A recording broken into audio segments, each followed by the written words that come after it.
IVM.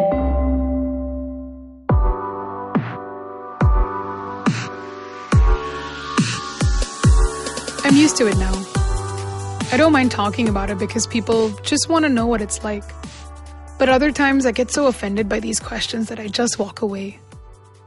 When it all started, that time at the concert all those years ago, I had no idea my life was about to go through a convoluted course that took me from raging frenzies to deplorable pits. When I was very young, I thought my experiences were entirely typical. I thought that constant fights between parents was a standard thing. I thought all mothers yelled and shrieked on a daily basis, or stayed in their rooms for days when they didn't feel good. I thought all fathers went away for weeks on business, not realizing it was an escape. I did have moments of realization that maybe she was different from other mothers. But something inside me would shrug the thought away. In hindsight, I know that there was something peculiar about my childhood experiences, and if things were better, we could have lived an alternative that I kept hoping for as I got older. One where my family was functional and normal. Now when I look at my daughter, I think about my childhood. I think about how I was affected by my early experiences, without even realizing the undercurrent of mental unease that always lurked nearby. I wonder if my later experiences in life would have permitted me to understand what plagued my mother for as long as I knew her, so that I could make sense of her behavior. I wonder if I had a better understanding of what my mother was going through in her head, that we could have been more supportive. But most of all, I think about how I, a spitting image of my mother in so many ways, can function with utmost normalcy for myself, my family, and others around me. My mother was difficult to say the least. Of course, she loved me and I loved her, and we still do, but as a child, it was hard to keep up with her emotions.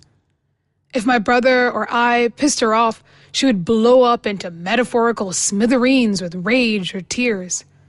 Other times, her erratic behavior would show up in ways where she would, for example, take us out shopping during our exams and buy us every toy we wanted for no particular reason. I remember her crying often enough to know, as I was getting older, that it was different from other mothers her age, like my aunts and parents' friends. She also went through phases where she slept for the better part of the day, missing important events like doctor's appointments or school obligations and other commitments, which really affected my younger brother and me, especially when my father was out of town. The ups and downs in our lives were too many to keep track of and took a toll on our studies and the way we grew up. I remember this one incident when I was 10, and it still seems like it was yesterday. I was home with my younger brother watching TV in our room, and my parents got into a huge fight, and we could hear them screaming at each other. The look of utter fear on my brother's face is etched in my memory. All I could do was calm him down as the cacophony grew louder, reassuring him with promises that I knew I couldn't keep, that everything will just be fine and that they're not hurting each other.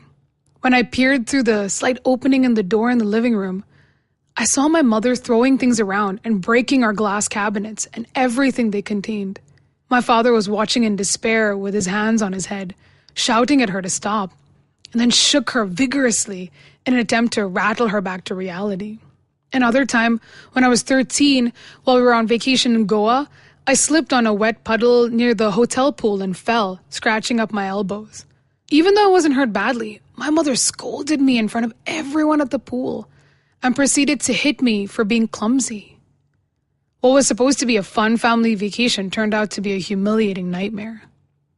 Whenever I reveal stories of my childhood, I'm met with gasps, sympathy, disbelief, or any number of grim reactions.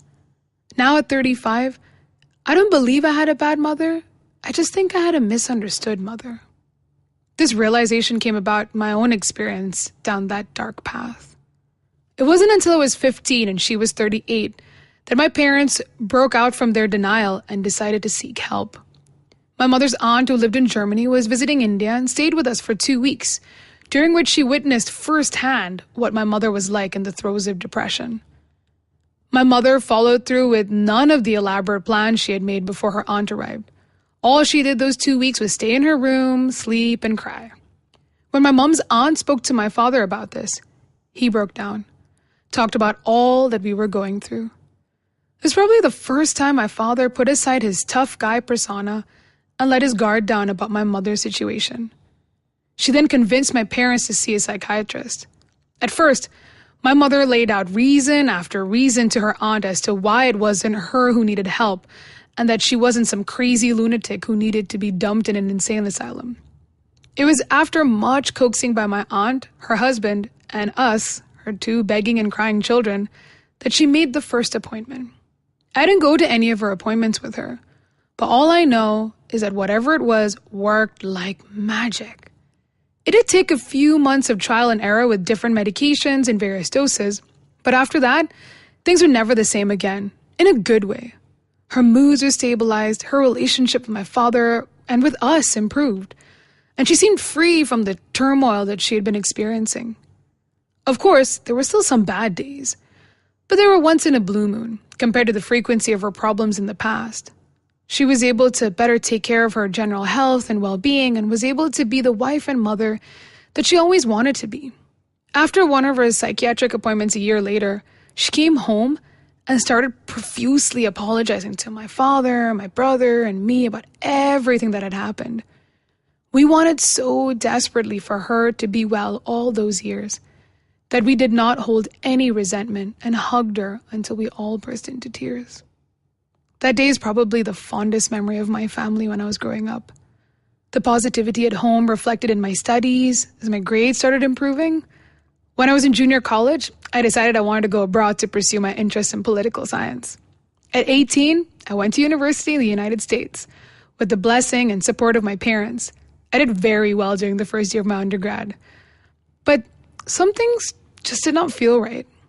I got homesick a lot after the novelty of being somewhere new wore off. I missed the food, the help, the convenience, and even the traffic and noisiness back home. I found myself feeling lonely, even when I was with a bunch of friends sometimes.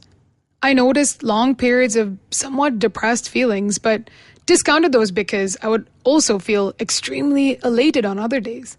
I would stay up studying for days, completing projects, and even doing extra credit assignments. On the other hand, sometimes I would sleep for days and even miss class. I did wonder if my mother's struggles were echoed in my own life in some way. But there was hope in me, knowing that not all mental health conditions are hereditary, and mostly not wanting to believe that it could be possible. I always thought I would never behave the way she did. I know what it feels like to be on the receiving end. I know how to handle myself better than she did. Yet, it wasn't entirely up to me. At the beginning of my third year at university, I went to a concert that was held on campus. It was a massive event organized by the student council, and I'd been very excited about it. For a few weeks before the concert, I was ecstatic, and I even went on a shopping spree to buy a new outfit for myself and somehow ended up with 6 different outfits. I couldn't sleep for the nights leading up to it. Finally, the day of the concert had arrived, and I was thrilled. Before the concert, a few of my friends had commented saying I was acting unusually hyper, but just chalked it up to the general buzz and excitement. When we walked over to campus, I was running back and forth between the sidewalks and even tried to get out of being checked by the security guards at the entrance for no apparent reason. That is the extent of my clear memory. What happened after that was a blur. I vaguely remember shouting and getting into fights and even started ripping all my clothes off before being restrained by the campus security. The next thing I know, I woke up in a hospital bed. My roommate was next to me along with a doctor and some nurses. They had conducted blood tests on me to see if I had voluntarily or involuntarily consumed drugs, but the results were negative, which is when the psychiatrist stepped in. After a detailed assessment of my vitals, mental status, and family history, he concluded by telling me what I had been afraid to hear since I was 15.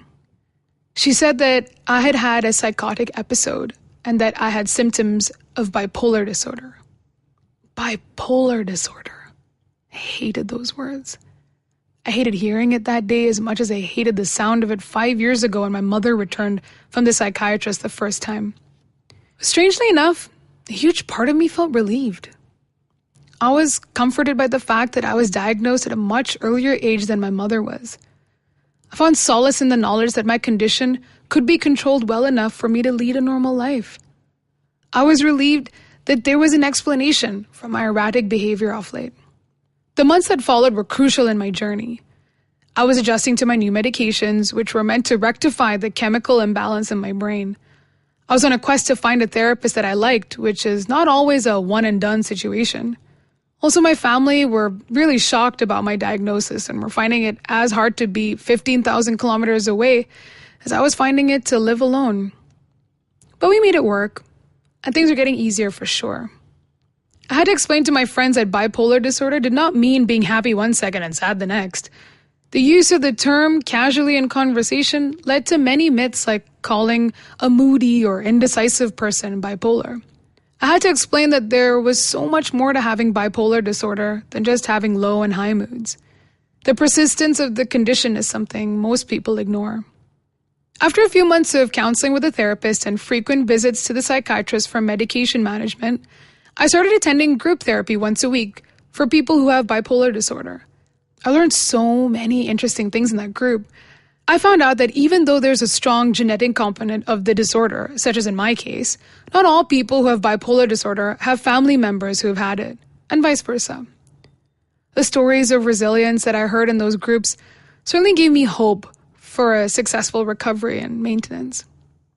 I completed my undergrad having excelled in my course, and even went on to get a master's degree in political science, with consistent visits to my doctors and therapists. By this time, I was functioning like anyone else I knew. I took it in my stride that I would have to be on the medication on a long-term basis, and even explained to cynics that if I had diabetes, I'd be taking medication every day for the foreseeable future too. So why is this any different? The double standard between physical and mental health conditions always bothers me, and I realized it was important to talk about both physical and mental wellness together, on par with each other. After I moved back to India, I met the person who's now my husband.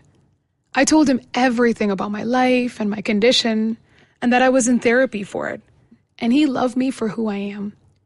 After we got married, we talked at length about whether we should start a family. I was terrified of pregnancy and hormonal changes affecting me. I was worried about not being able to take medication during my pregnancy.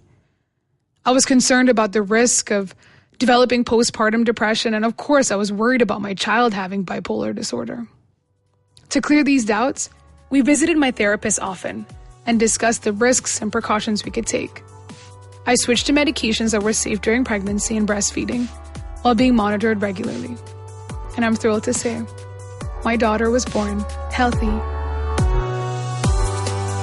For more information about bipolar disorder or other mental health issues, go to www.empowerminds.com. That's www.empowerminds.com. Or call 97028 00044. That's 97028 00044.